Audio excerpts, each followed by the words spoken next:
Welcome back to Hardware Unboxed, and firstly, yes, my voice is a bit off today. My kids have been sharing their germs with me again. I've been sick for the past week. I haven't had a voice pretty much for the last 3 days. Today it has improved a lot, so I can actually talk now. So I'm wasting what little voice I have on this video, but it's well worth it because yesterday I got my first look at Battlefield 5 and I spent all night and what I had of yesterday benchmarking the game so that I could show you guys the performance. So I've spent a lot more time benchmarking than I have actually enjoying the gameplay, but that probably won't surprise too many of you. Anyway, this one, it is a beta version of the game, so I suppose we should just call this more of a preview of the Battlefield 5 performance. The game will be coming out in 2 months' time. I don't expect any major changes to performance. Probably, if anything, we'll just see some driver optimizations from AMD and NVIDIA. The purpose of the open beta is to test technical aspects like server stability, latency levels, and then of course the matchmaking to see how well that works, and then things like gameplay elements, such as weapon balancing and so on. For those of you that pre-ordered the game, and I know we highly recommend that you never pre-order things, at least until checking out reviews, but the point of us pre-ordering it is so that we can tell you how well the game does or doesn't play on your hardware. Anyway, those of you that did pre-order the game and now have early access to the beta, while those that haven't will be able to get access in 2 days' time, though by the time you watch this video, it's probably more like 1 day. I'm not going to waste time explaining what Battlefield 5 is or provide any kind of introduction. I'm just going to assume if you're watching this video, you know what it's all about, and I'm also going to try and save my voice as much as I can. I will just say that like 2016's Battlefield 1 and 2013's Battlefield 4, yeah, the naming's kind of confusing on that one, Battlefield 5 uses the same third iteration of the Frostbite engine. Countless other quality games have also made use of the game engine over the years. Battlefield 5 will be hitting multiple platforms including PlayStation, Xbox and Windows.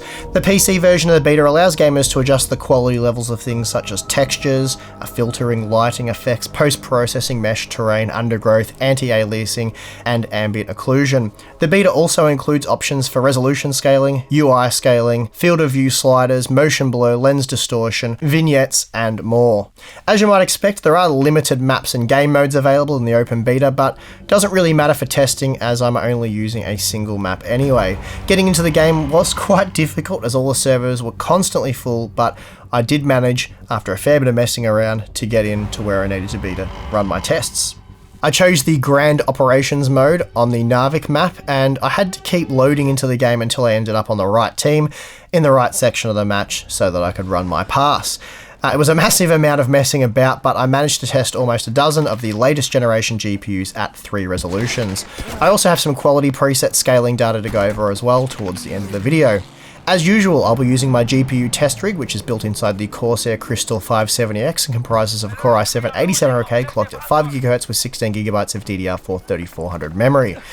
For the GeForce GPUs, the 399.07 WHQL driver was used, and for AMD, the Radeon Adrenalin 18.8.2 driver was used. Okay, so I think that's about everything. Let's get into the results. Before getting too deep into the testing, I decided to check out how the DirectX 11 and DirectX 12 APIs compare in this new title.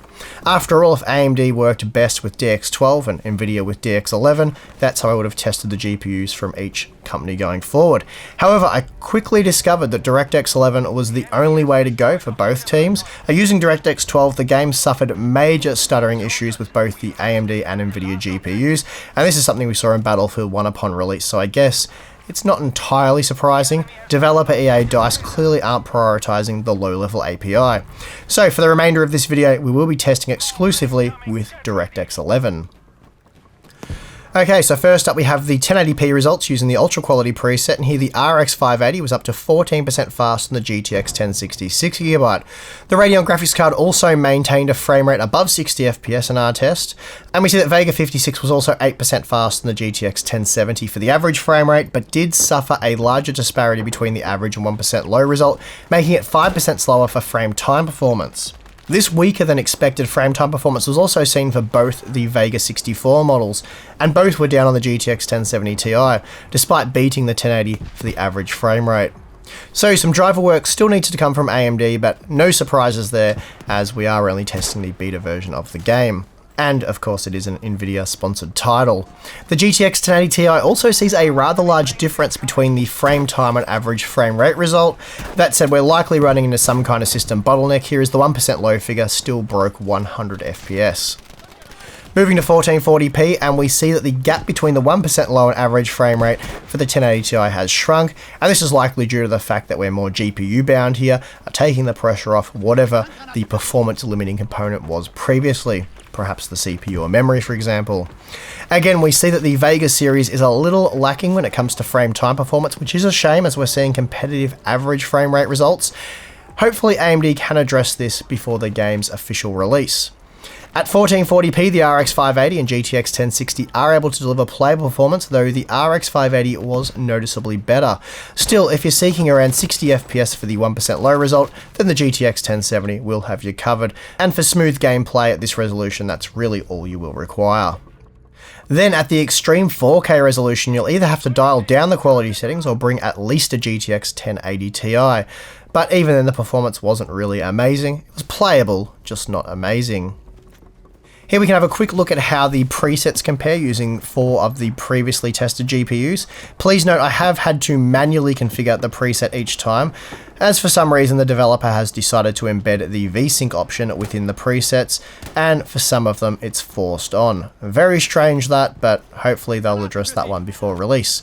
Anyway, the results are a little unexpected, going from ultra to high only boosted performance of the RX 580 and GTX 1060 by about 8 to 9%, and we saw a slightly larger 11% bump for the GTX 1080. However, a much larger 23% bump was seen for Vega 64, though the frame time performance was still slightly slower than that of the GTX 1080 using the same quality settings. Then from high to medium, we saw around a 40% boost for all GPUs tested, and now Vega 64 and the GTX 1080 are able to maintain over 100 FPS at all times during our test. Battlefield 1 was one of the first games to really kill quad-core CPUs, the 64-player multiplayer that is. As expected, Battlefield 5 is no easier on quad-cores. I regularly saw my Core i7 8700K test system, which features all cores clocked at 5 GHz, exceed 70% utilization and at times peaked at over 80%, so good luck with just 4 threads. VRAM usage wasn't actually that extreme, surprisingly. The GTX 1080 Ti saw just 3.4 GB allocated at 1080p and then about 3.8 GB at 1440p, and this explains why the 3 GB 1060 did so well at 1080p. However, you will want to ensure that your gaming rig has at least 16 GB of RAM, as we saw memory usage constantly exceed 8 GB. And again, we saw the same situation with Battlefield 1. 8 GB of memory would cause stuttering when playing the multiplayer portion of the game. Well, the good news is it looks like the game plays very well on mid-range hardware. Even a 3GB GTX 1060 offered a solid gaming experience at 1080p. I haven't had much time to test lower-end hardware yet, like the GTX 1050 Ti and RX 570, for example.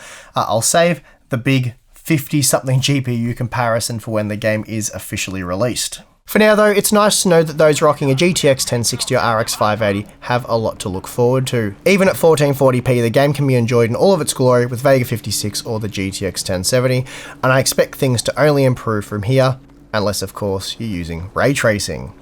As we saw, you can of course reduce the quality settings to increase frame rates, though going from ultra to high didn't really offer big gains for the most part. For that you will need to drop down to the medium quality preset. It's hard to say at this point if any unexpected performance is down to the game's beta status, display drivers, or if it's really just how the game behaves. Or I suppose another variable being that the multiplayer is less consistent than single player, despite the fact that we are reporting on a 3-run average. The Stuttery DX12 performance wasn't that surprising. This exact issue was seen when testing Battlefield 1 for the first time in 2016. I guess the only surprise being that the developer wasn't more on top of it this time around, but I'm sure we'll see that addressed before too long. Also, for those of you wondering, I am yet to test out any multi-GPU technology, such as SLI for example, but I will have a bash at 4K with a pair of GTX 1080 Ti cards later today, and maybe I'll relax and play a few rounds. I'm also keen to try out a few different CPUs as well, such as the Core i5 8600K and even the 8400, and then of course the full range of Ryzen CPUs. Depending on demand, I may make a beta CPU comparison, but for the really in-depth comparison where I'll test a whole heap of CPUs, I will wait for the official release. And that is going to do it for this one. Thanks for sticking in there with me and my crook voice. Hopefully it'll be good by tomorrow, or if not the next day. Tim will probably have a video tomorrow. Actually, I might go easy on my voice, I think.